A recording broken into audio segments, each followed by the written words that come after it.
মহাশয় সন্মানীয় সমাজকৰ্ম শ্ৰীযুত চৈতন্যপতি ডাঙৰীয়া তেখেতৰ এখন ফুলক মঞ্চৰে সকলোৰে সকলোকে আমি সকলোৰে মঞ্চত ইয়াতে স্থগিত ৰাখিছোঁ।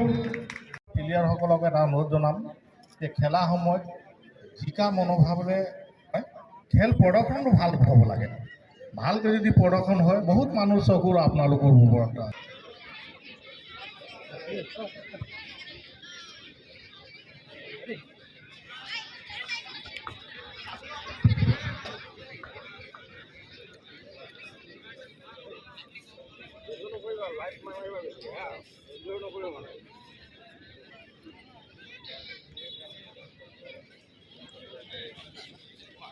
ভালে আছে।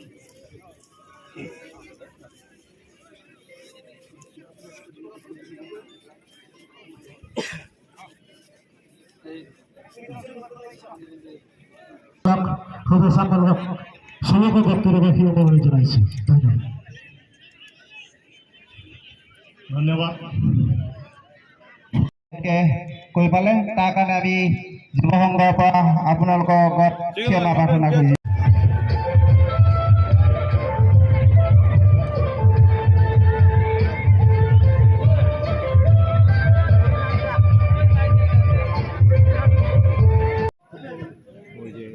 ইটাই ফাইনেল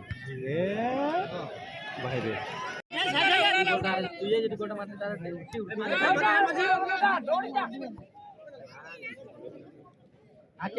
खत्म है पानी आता है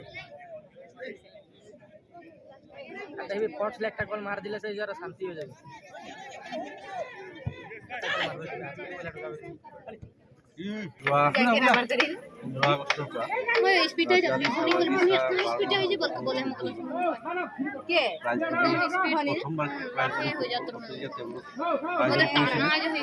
আজি চূড়ান্ত খেলখন ইতিমধ্যে চলি আছে।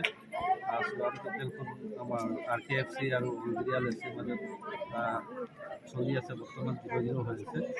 যিহেতু তেওঁলোক ইয়াত আমাৰ স্থায়ী যি যুৱক সংঘ আছে তেওঁলোকৰ বহুত প্ৰচেষ্টাৰ ফলত আজি খেলখন খুব ভাল ধৰণে সফল সমাপ্তি হ'ব বুলি আশা ৰাখিছোঁ। যিহেতু আধা আছে আৰু আধা অলৰেডি শেষেই হ'ল খেলখন। তেওঁলোকক শুভেচ্ছা জনাইছোঁ আৰু তেওঁলোকৰ প্ৰচেষ্টাক আন্তৰিক ধন্যবাদ জনাইছোঁ। যিহেতু বৰ্তমান যুগত আপোনালোকে চাইছে যুৱচামে এটা যুৱচামে মদ ড্ৰাগছ কান্দি এইফালে গতি কৰি আছে। আমি ভাবোঁ যে তেওঁলোকৰ সেই প্ৰচেষ্টাই যাতে যিসকল যুৱ প্ৰজন্মই সেই বেয়া দিশত গৈছে তেওঁলোকক ঘূৰাই আনি পুনৰ আমাৰ এখন ৰাজালী চাহ বাগিচাত এটা ভাল সুস্থ পৰিৱেশ গঠন কৰা যি প্ৰচেষ্টা কৰিছে তাক ধন্যবাদ জনাইছোঁ আৰু আশা ৰাখিছোঁ যিহেতু তেওঁলোকৰ প্ৰচেষ্টা এইটো প্ৰথমবাৰ্ষিক আৰু তেওঁলোকৰ প্ৰচেষ্টা যাতে অব্যাহত থাকক। অনাগত দিনবিলাকতো তেওঁলোক পাতি যাওক তাকে কামনা কৰিছোঁ। আৰু ইয়াত যাতে দেখিছে আপোনালোকৰ ৰাইজৰ প্ৰায় 2000 মানুহৰ ইয়াত সমাগম ইয়াত। আৰু ফুটবল বৰ্তমান মানে ফুটবল ক'লে বাগিচা আৰু গাঁও অঞ্চলত জনপ্ৰিয় খেল। ফুটবলে খেলে হয় ন' ডাউট কিবা কিবি খেল হৈ থাকে ভলীবল নেটবল হৈ থাকে, কিন্তু বাগিচা আৰু গাঁও অঞ্চলত আটাইতকৈ মানে জনপ্ৰিয় খেলেই হৈছে ফুটবল আৰু ইজি। কিন্তু সেই খেলখন এটা সময়ত লুপ্ত হৈ গৈছিলে আৰু বিশেষকৈ কৰোণা সময়ত অকণমান লুপ্ত হৈ গৈছিলে। ইয়াৰ বাগিচাৰ পৰাও ৰাজালী চাহ বাগিচাৰ এটা মানে ইতিহাস আছে।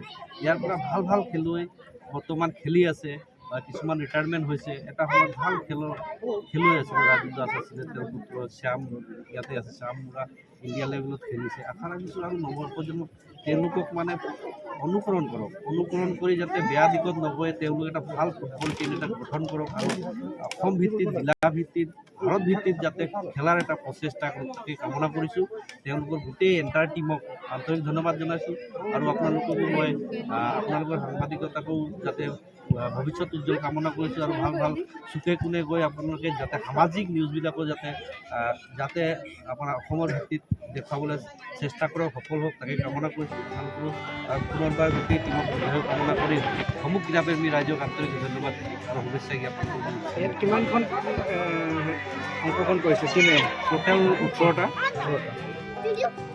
টিম আছিলে। আজি ফাইনেল চূড়ান্ত খেলখন প্ৰাইজ মানি আছে হয়তো ফাৰ্ষ্ট 40,000 50,000 আৰু ছেকেণ্ড আছিলে 30,000।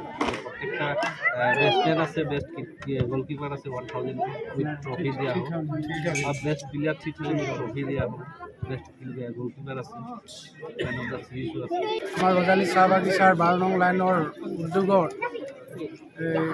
যুৱ সংঘৰ উদ্যোগত যি প্ৰথম বাৰ্ষিক gold cup prize money football প্ৰতিযোগিতা আজি চূড়ান্ত খেলখন ইতিমধ্যে অনুষ্ঠিত হৈ আছে।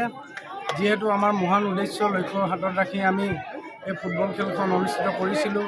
আমাৰ ডিব্ৰুগড় জিলাৰ অন্তৰ্গত যিবোৰ দল আছে সেই দলসমূহৰ যিসমূহ নৱপ্ৰজন্ম ফুটবল খেলুৱৈ আছে সেই ফুটবল খেলুৱৈসকলৰ প্ৰতিভাবোৰ বিকাশ হ'বৰ কাৰণে আমি এটা উদ্দেশ্য লৈ কিনে আমাৰ ৰজালি চাহ বাগিচাত আমি খেলখন অনুষ্ঠিত কৰিছিলোঁ। আমি বহুত আমি ৰাইজৰ পৰা সঁহাৰিও পাইছোঁ আৰু সেইকাৰণে আমি আজি এই ফুটবল খেলখন সুচাৰুৰূপে আজি অনুষ্ঠিত কৰিবৰ কাৰণে আমি আজি সফল হৈছোঁ।